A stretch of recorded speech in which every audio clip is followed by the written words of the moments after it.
Just for the people listening, what part of the world are you in? I'm currently in the UK. I returned here just a couple of months ago. I had spent um, a year and a half, just over a year and a half in Yeah, Bali, where it would now be 11 p.m. So yeah, yeah, I know you and I had spoken about doing this.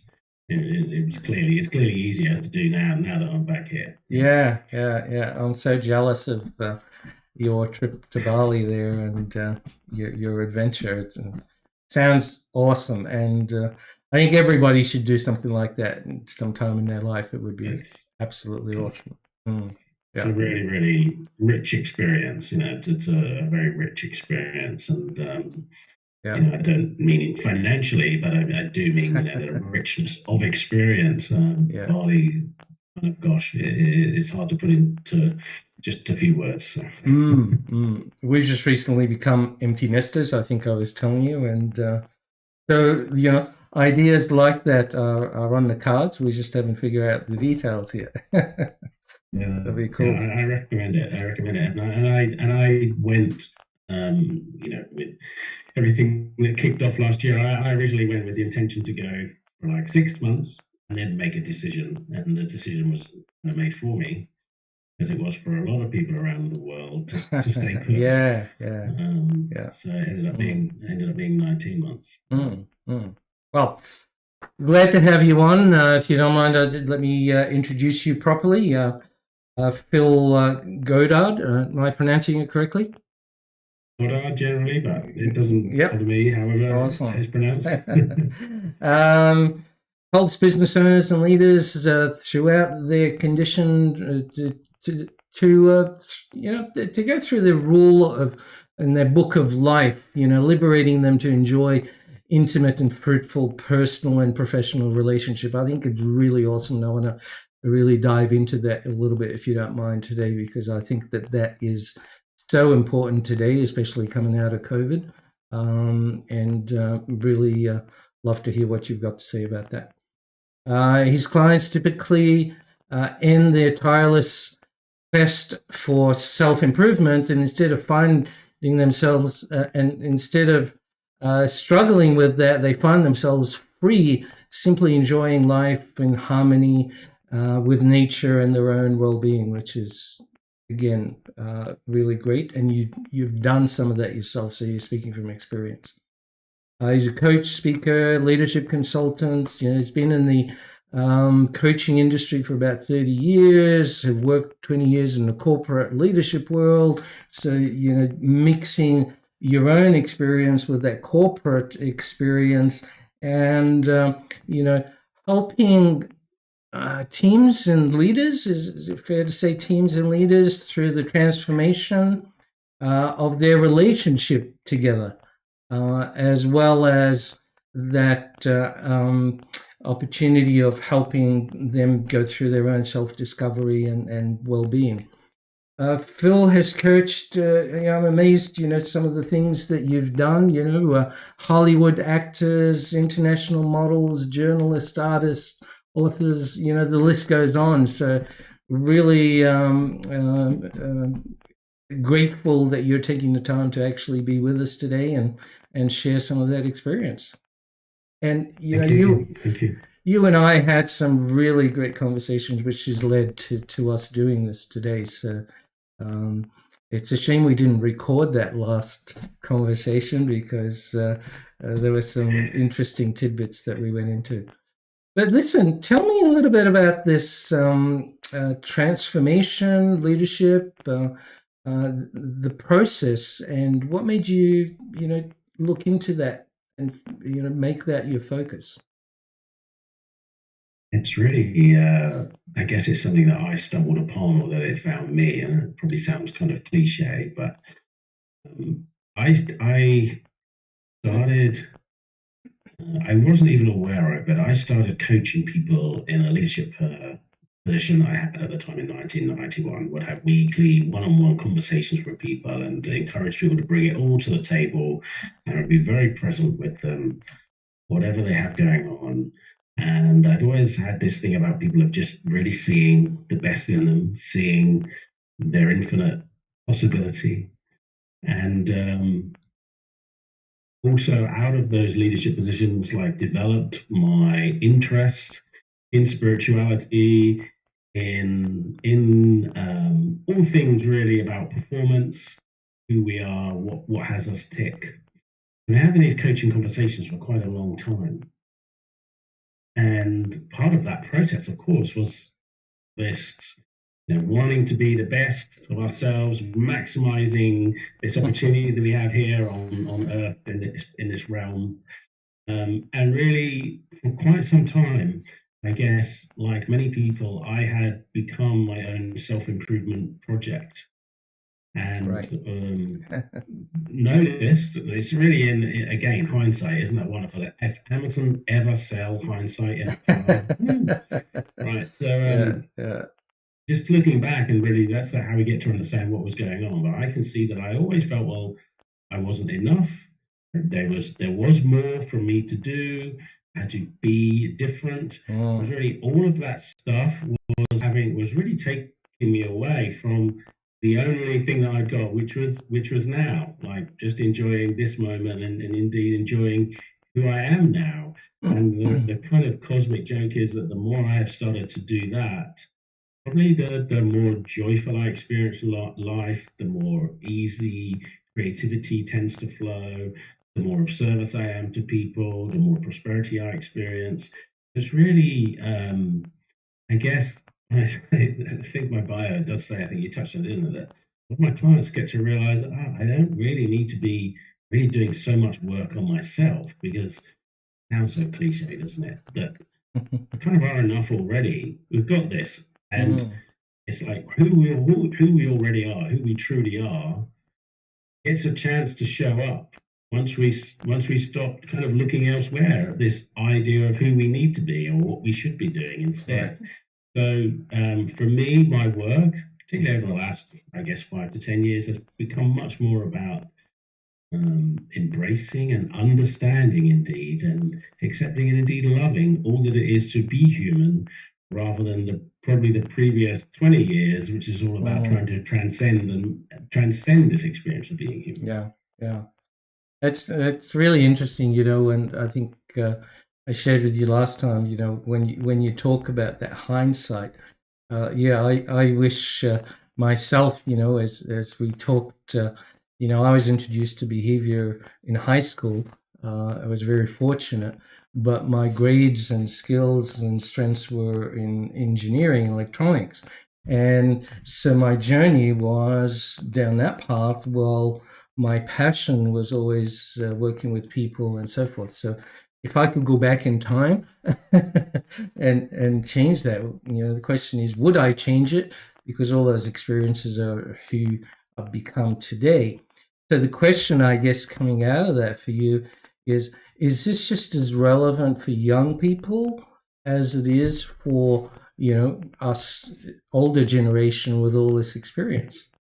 Well, it's interesting to look back as well, isn't it? Because I had one of my mentors say to me once, well, Phil, you couldn't have done anything different, not with the understanding and thinking that you had going on at the time. And I'm sure we've all heard it said that people really are only doing what makes sense to them at the time. So it's like, I couldn't do anything different with the understanding and the thinking that I had going at the time. But is it helpful for young people? Oh my gosh, I actually think we show up on this planet already perfect, and then we start to get told how we are not so perfect, and we must not do this. We must comply with these particular social norms, and we're conditioned and molded into to fit into a particular society that has been constructed over millennia.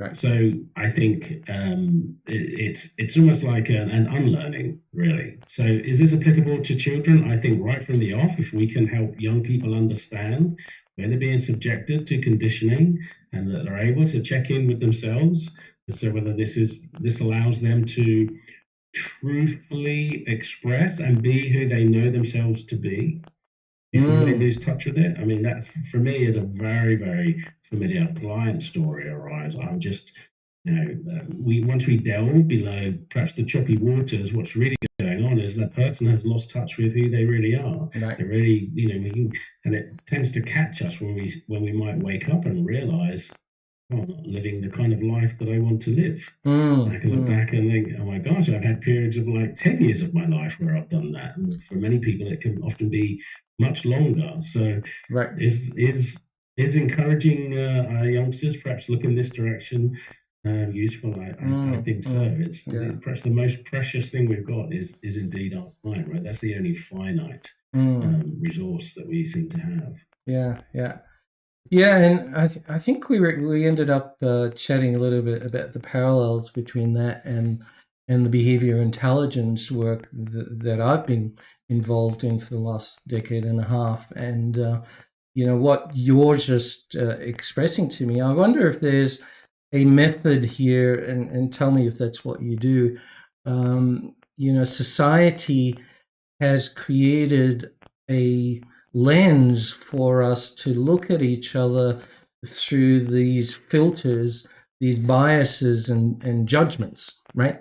About what is right and what is wrong for you, for me, and sometimes we end up self-projecting some of these things onto ourselves, or as you're nodding there, I'm going, oh, I think Phil kind of likes what I'm saying, so I'm projecting that onto myself, and vice versa. But is this relevant in how you approach this, or what's your thoughts on that? I'm just checking to see if I feel I understand what it is you're asking of me. I'm not sure I do really. Okay. I think I'll comment anyway, and that's that I feel that part of my work is helping my clients really understand the human system that's at play. Okay. Rather than, so bringing that into awareness.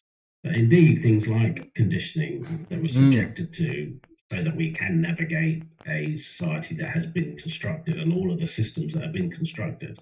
And so there has to be some kind of conditioning. If you want to play the game, there are some rules. You want to play Monopoly, you want to play soccer, there are rules to play the game. There has to be. Otherwise, it's just apathy.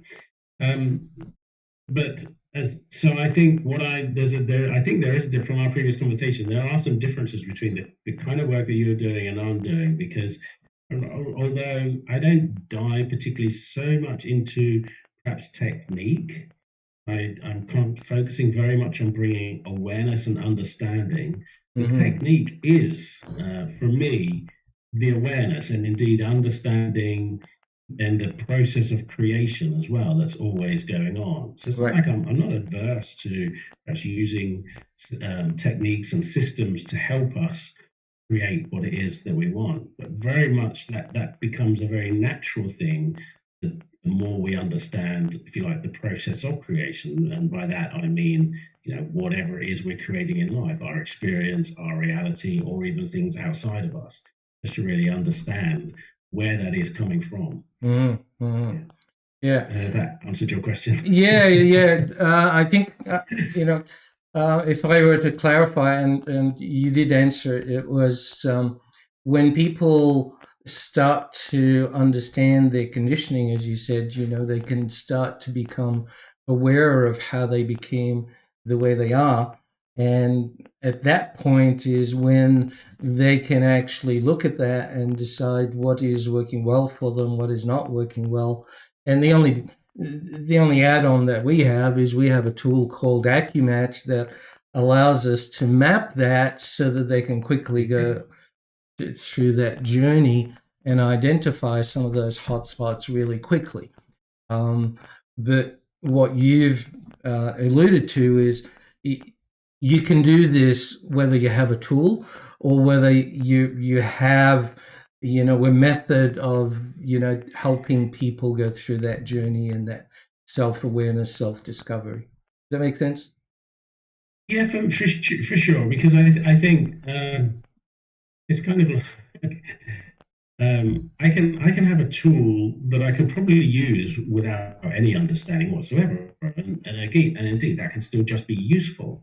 But with understanding and certainly with awareness, it looks to me like the tool, it can still be used, but perhaps is not so necessary. Mm. And there are, then we kind of end up into the semantics of what Right. really is a tool. Because, for Yeah. example, there are times I meditate or I visualize or, Yeah. I take 5 minutes to really just breathe and to slow down. Well, one could argue that those are all Yeah. tools, Yeah. really. Yeah. But for me, those kind of things are bringing me back in touch with an awareness of who I am, and how this system, this human system, works. So I can catch myself. If I catch myself getting worked up, so clearly they probably won't watch this, so it won't matter. I'll mention them. So you've probably heard it said. I think it was Wayne Darby used to say that if you ever think you're enlightened, go and spend time with your family. And of course, I've spent since coming back from Bali, I've spent quite a lot of time with my family, and I notice how we are different, quite different. Even though that, there's 4 of us as siblings, separated by about 5.5 years, a couple of twins. And there are differences, and I notice in there that there's some, I'm just going to call it emotional energy that arises in me that I then might give some meaning to. Oh, they should behave differently, or I should behave differently, or whatever. But the only thing that's going on in my awareness is there is some emotional energy arising. And that's the only thing that's really happening. And so my awareness, my understanding recognizes that, and I can recognize the meaning that I'm giving to that. Right. And what this understanding really helps me and my clients to remember is that I don't need to do anything with that. My focus can be on what is it I want to create in this situation. Like it's almost like my habitual feelings become fake news very often. They very often are. Like my stories of the past that are relevant, really fake news. Given that that's going on, what do I want to create instead? And given that how the system works, who do I need to be to create what I want? Right. It doesn't matter whether my dad said something nasty to me when I was 10 years old. That's not really relevant in what I want to create today. You mean you're not carrying that around? I'm not, but a lot of people are. People do. We do. Yeah. And until we have the understanding that I think even the carrying that around takes some kind of emotional energy to keep that alive. Yeah, I mean, we're seeing a more and more tendency to label things, and even to the extent of labeling people to get them medicated, which is even worse, and we won't even go down that rabbit warren. But I think of I've heard imposter syndrome thrown around so much in the last 5 years, probably more than prior to that. And I'm going, people are starting to, dive into their past and blame all kinds of historical events for the way they are today, instead of focusing on who they need to be and moving forward with that. That's backward looking. I don't know what your thoughts on that is. For sure, if I am living, I'm just going to call it kind of unconscious now. Clearly, I don't mean unconscious in the traditional sense of the word, but without our awareness, I'm going to be just living and allowing my habitual thought patterns to run the show. And those are things that have been conditioned into me. So it could be that at the time felt like a traumatic event, and we probably all can think of things that, gosh, I still have that. I still remember my dad saying something like that. Well, when you're 4 or 6 or 8 years old or whatever, some of those things can have a devastating effect and be so traumatic that they do create certain patterns that are then running the show years and years later. So for sure, if I'm living without any conscious awareness of that, then those old patterns are gonna seep through. But once I come to understand that I can create my experience in any moment, it's so much easier than having to work backwards through all the trillions of experiences that I've had previously. Like, let's start afresh now. And Yeah. in a way, there's kind of like a difference here between, a wonderful difference between coaching and therapy. A lot of therapy does indeed look back and try to fix, Yeah. fix in quotes, things that have happened. Well, let's tell ourselves a different story about that particular event. But, I've realized they're never ending, aren't they? It's like there are so many stories. One of my mentors, Robert Holden, said in a workshop that by the time you're 30, you'll have enough reason to be pissed off every day for the rest of your life. And it's kind of, he means it kind of as a joke, but there's some truth in that, right? There is, we've all got bumps. I'm 53 years old. I don't want to spend the rest of my time here changing or dealing or even analyzing, quite frankly, the previous 53 years. I want to be here now, and I'm like, okay, what's the experience I want to have now? Who do I want to be now? Yeah, it's interesting that you bring up the therapy versus coaching, and yeah, therapy. When I've got friends that are psychologists and so forth, and I constantly battle with this a little bit because they're programmed to go to labeling the condition, and all of that does for me is refocus that person back on that condition that hasn't been helping them, as opposed to saying, you know what, okay, let's identify it, let's recognize it, let's take the lesson, let's move on now. Let's take control of our brain. That's one of the things that we as human, as opposed to the animal kingdom, that's the one thing that we know how to do. What meaning we give things and how we respond to things. We have full control of questioning how we question things. To go down that rabbit warren a little bit. No other animal on this planet can do that. But here's the thing that this looks to me is that we do have that choice. You can call it control if you like, but we do have that, but only when we remember, when we have the awareness of that. Right. I've had it even recently within the last couple of months, a couple of occasions where I'm angry about something and I'm venting and I'm upset the person that I'm with, and it's like, oh yeah, okay. I really would prefer not to behave in that way. I mean, it's completely different to how it has been in other times, but there's still that. It's like you kind of can't completely escape the system, but we can just increase our awareness of it. There are times when I'm not thinking clearly. That seems to be how the human system works. Yeah. You're absolutely right. As human beings, there are certain things, even though we try to suppress them and take control of them. Judgment, we're always, that's what we do. We judge things. That's how we learn and how we compare to past experience, and that's how we actually respond. So there are things that we can't not do, but it's what happens when those situations occur. Do we take control of that? Do we understand the triggers to be able to catch ourselves early enough before we go into the natural response, which could be anger or conflict or any of those kinds of things, And that takes training, So we find that we've come up with a 4-step process of how to get people to make that transition from just being triggered and responding to actually being able to not respond when they are triggered and take control of their response and actually allow the situation to occur naturally so that they can actually have a clear head and work through that, as opposed to we came up with a phrase, sorry, I'm rambling a little bit here, but we came up with a phrase, when you're in it, you can't see it, So it's, it's very interesting.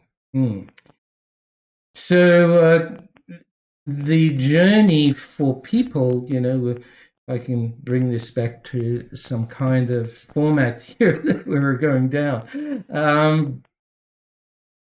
is the awareness is the key, right?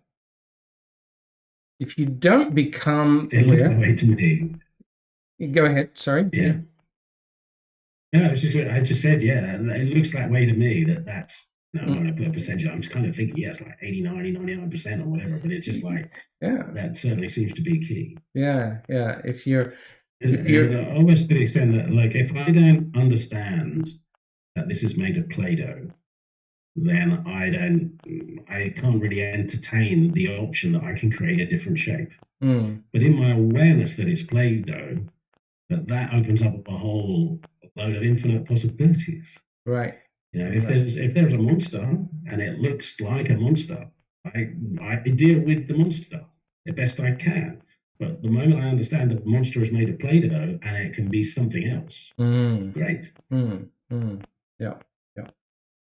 Yeah. I was talking to a group yesterday during a new training course, and we had a really interesting conversation about behavior versus intention, right?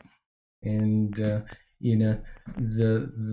the idea is people might have the best intentions in the world, but if they don't know how to express that through a behavior, through words, through body language, and so forth, they get the wrong result. And without that awareness of what we're doing, right, we can't try a new behavior. We just keep doing the same behavior and going, why isn't that working? Why isn't that working? Right? Yeah. So, Yeah. Like how that looks to me, I guess for me, I've made friends with being uncomfortable.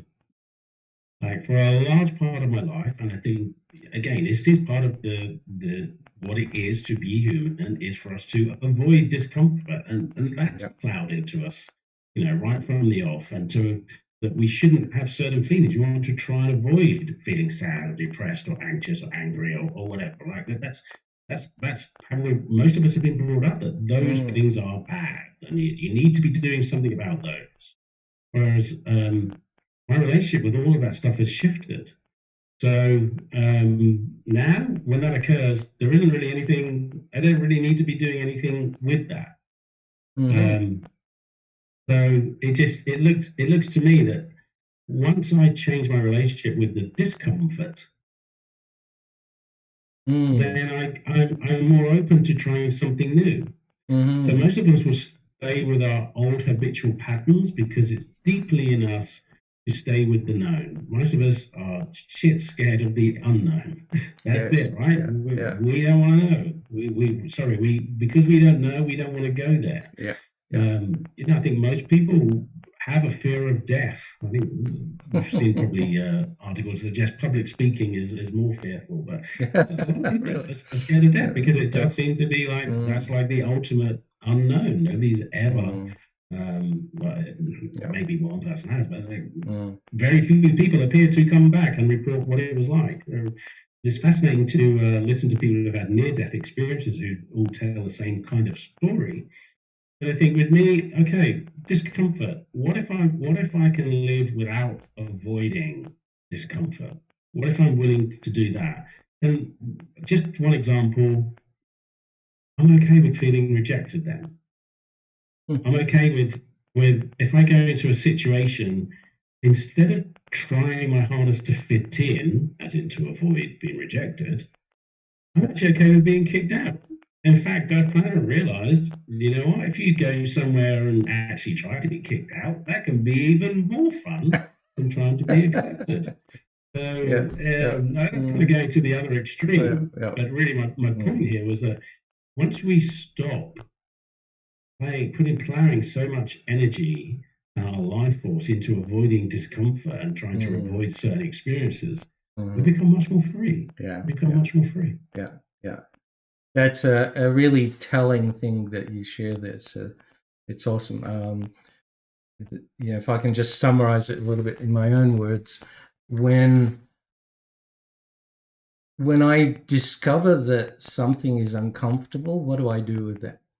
Do I do I run away and stop doing it, or do I go, I need to challenge myself to actually get comfortable with this. I need to, explore that a little bit further so that I can grow, right?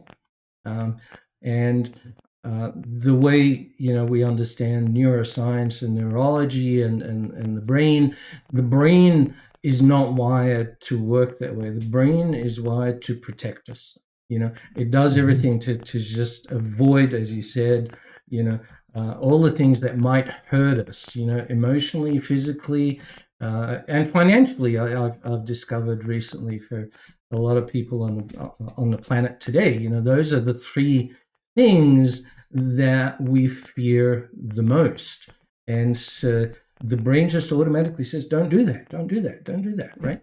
And when you take control of that and go, oh no, I need to overcome this, that's exciting for me, and obviously for yourself as well. So very interesting, Phil. Looking at the clock, we can we can go on for quite a while here. There's just so much more to this.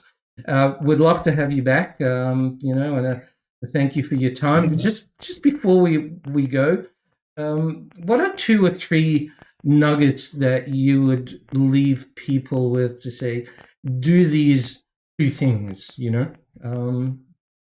Just summarizing what we talked about. Gosh, well, I think probably most people's biggest misunderstanding is that they believe they're experiencing a world, and they're experiencing a world of other people and circumstances. And I invite people to consider the intermediate between the outside world and their own experience, which to me is really looks like the thinking. Which then would lead on to my second point, is that I often say this to a client: do you have to think that? You don't have to think that. Right. You don't have to think or believe that. And I guess finally, just to consider. Well, I'm going to say 2 more. I'm actually going to say 2 more, because I think who we are, we can have an idea about how we are and who we need to be, how we should behave, all of that conditioning.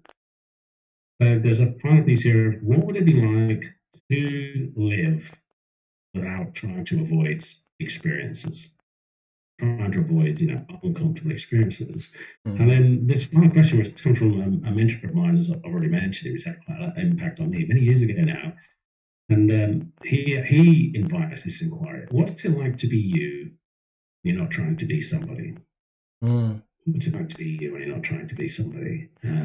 Interesting. And I love that question, because that highlights to me that most of the time we are trying to be something that can be who we think we really need to be.